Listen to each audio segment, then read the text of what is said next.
I love the Starfighter that just came out this year, the Obi-Wan's Jedi Starfighter. His Delta-7 has always been one of my favorite Delta-7s, and I think it looks really cool. But I think the Lego ones always have the same flaw every single time, where they make the cockpit way too high up, because the cockpit is usually really sunken down into these Delta-7s. It's usually really low, and it is very sleek looking because of that, but Lego puts the cockpit up so high that it just looks really thick and chunky and not at all sleek like the Delta-7s.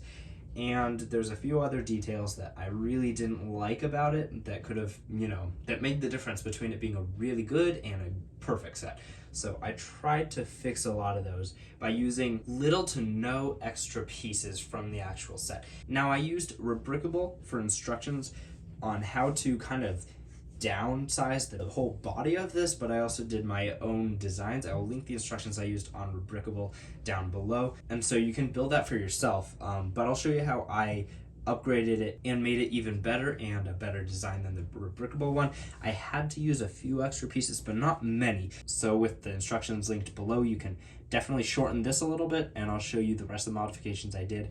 I gave it this sticker piece. He took away this sticker piece, and I don't like how this part was white without this piece. It was just white and that stripe didn't line up, so I added this piece right on there, and I think that really fills that gap in. It still can hold the body for the astromech, but it's all kind of one piece now, and so it all comes off as one. His chair is pretty much exactly the same.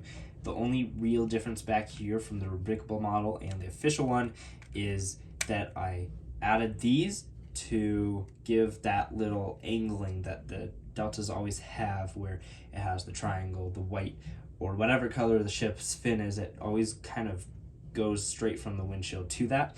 And then I just have a lot of the details here, and the body is practically not changed, except it's more sunken in, and the wings are changed the slightest amount just to get a couple extra pieces from those to fit them on. And then I also wanted the front to be pointy, so I took these two sharper pieces and added them to the front. You can kind of see how I did that to get that really sharp effect, rather than this flat effect that Lego gave it, which didn't look good. It's a very sharp Starfighter, almost like a knife, and so I wanted to kind of capture that. And then on the bottom, I gave it some pieces up here. If I had had four extra of these, that would have worked better, because I could have gone 4 that way and 4 down this way, but I didn't, so I had to use a 2x2 jumper and a 1x2 jumper with some pieces attached to that, a cheese wedge and a 1x2 plate to fill in that area. As you can see back there, these are the just 1x2 modified pieces with that little extra extension on them back here.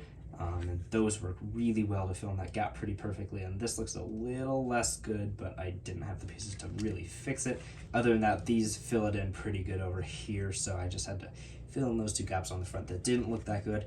And then for the back, I took off the landing pieces and added these 2 plates and changed the landing gear to fully down to just 1-2 clicks and 1-2 clicks like that, and it lets it land a lot lower to the ground and a lot more accurately to how it does in the actual movie. So it's really not that many extra pieces that you need, and I really didn't modify it way too much from the Rubricable or the actual Lego set models, but I did try and get it to look a little bit more sleek, and I think it looks pretty much perfect like this. So if you do decide to build this, I wish you luck, and thank you all for watching. I'll see you next time.